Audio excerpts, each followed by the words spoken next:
PM दफ्तर में नींद उड़ी हुई है मोदी सरकार की कि फिर से छात्र आंदोलन होगा।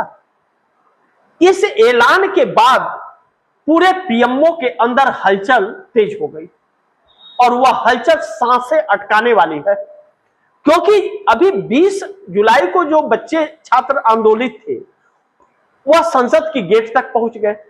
अब बच्चे जंतर मंतर पर न जुट पाए और जंतर मंतर पर कोई प्रदर्शन न हो पाए, इसके लिए पूरी तरह से force, paramilitary force, CRPF, police बल तैनात कर दिए गए हैं। इतने भारी मात्रा में हजारों की तादाद में तैयार किए गए हैं कि उतरे तो बच्चे वहां पर नहीं आ रहे हैं। थोड़े बहुत बच्चे आ रहे हैं, धरना प्रदर्शन कर रहे हैं, चले जा रहे हैं शाम को, लेकिन पुलिस 24 घंटा वहां तैनात है। बैरिकेड फिक्स कर दिए गए हैं, हिल नहीं सकता, कई लेयर के बैरिकेड किए गए।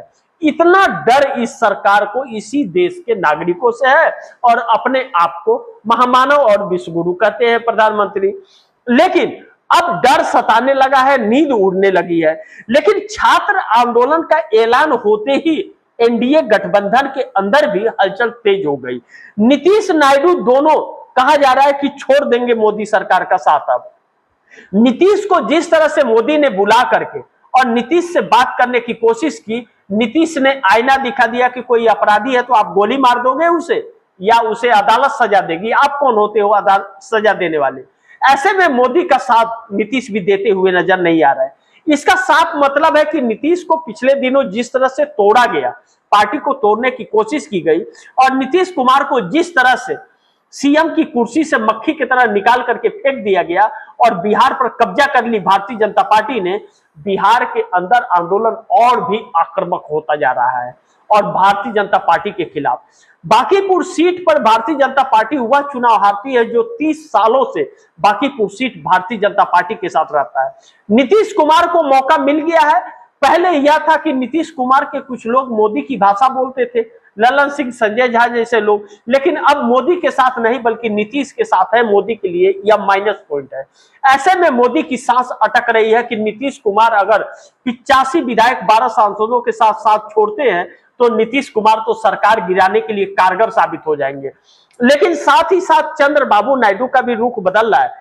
चंद्रबाबू नायडू भी मोदी सरकार का साथ छोड़ने के कई बार संकेत दे चुके हैं। 18 सांसदों के साथ कभी भी समर्थन वापसी का ऐलान चंद्रबाबू नायडू कर देंगे और मोदी देखते रह जाएंगे। ऐसे में मोदी की मुसीबत बहुत बढ़ रही है। चंद्रबाबू नायडू को समझाने की कोशिश मोदी सरकार ने की, लेकिन चंद्रबाबू नायडू अब अल्टीमेटम दे रहे हैं कि आपको चेतावनी दे रहा हूं कि अभी भी वक्त है, संभाल लीजिए परिस्थितियों को, क्रूरता दिखाना छोड़िए, एक सामान सरकार चलाइए, अन्यथा साथ छोड़ने के लिए मजबूर होंगे। अब कहा जा रहा है कि एनडीए गठबंधन के 41 सांसद तकरीबन मोदी के खिलाफ बगावत कर सकते हैं, जिसमें जयंत चौधरी, अनुप्रिया पटेल, जीतन राम मांझी, नीतीश कुमार, पवन कल्याण और चंद्रबाबू नायडू जैसे, देवी गौड़ा जैसे लोग हो सकते हैं। इस तरह की चर्चा है। अगर 41 सांसद अगर जाते हैं तो मोदी के लिए मुश्किल हो जाएगी। लेकिन चंद्रबाबू नायडू, नीतीश कुमार और जयंत चौधरी तो बहुत जल्द बगावत कर देंगे, क्योंकि इन लोगों को तो अपने दम पर चुनाव में जाना है। भारतीय जनता पार्टी के नाम पर वोट नहीं मिलेगा। जयंत चौधरी पश्चिमी उत्तर प्रदेश के मुजफ्फरनगर एरिया से आते हैं, वही उनका गढ़ कहा जाता है। वहीं पे किसान, छात्र और मुस्लिम जाट सब उनके खिलाफ हो गए हैं। ऐसे में मोदी के साथ रहे तो पार्टी ही धरातल में चली जाएगी। नीतीश को जिस तरह से प्रताड़ित किया गया है और जिस तरह से सताया गया, नीतीश कुमार अब मोदी का साथ कतई देने को तैयार नहीं है। लेकिन चंद्रबाबू नायडू भी हवा के रूप को पहचान रहे, उनके पास भी सारी रिपोर्टें आ रही हैं। जब देश के हर एक गली गली में मोदी सरकार के खिलाफ जनता है तो चंद्रबाबू नायडू मोदी के साथ कैसे हो सकते हैं। ऐसे में चंद्रबाबू नायडू भी 18 सांसदों के साथ कभी भी जोर का झटका मोदी सरकार को दे सकते हैं, समर्थन वापस ले सकते हैं। लेकिन कहा जा रहा है कि भारतीय जनता पार्टी के अंदर 100 से 150 सांसद मिल करके मोदी के खिलाफ बहुत बड़ा बगावत कर सकते हैं। इस तरह की आवाजें गूंज रही है। अगर ऐसी आवाज गूंज रही है तो फिर मोदी सरकार का बचना इम्पॉसिबल है। अब जो मोदी के साथ कुछ अंगू मंगू चंगू हैं वह बड़ी संकट में है। उनके रातों की नींद उड़ी हुई है, घबराहट तेज हो गई है, घमासान मच रहा है, भगदड़ मचने की उम्मीद से उन्हें डर लग रहा है कि सत्ता अगर गई तो उनका क्या होगा? राजनीतिक कैरियर तो खत्म होगा ही, कितने साल जेल में सड़ने पड़ेंगे, इस बात को सोच करके बार बार डर लग रहा है। अब ऐसे में मोदी और शाह की मुश्किलें और बढ़ जा रही है। देखना यह महत्वपूर्ण होगा कि मोदी और शाह का अगला कदम क्या होता है। लेकिन छात्रों के सामने तो अच्छे अच्छे लोग घुटने टेक दिए हैं।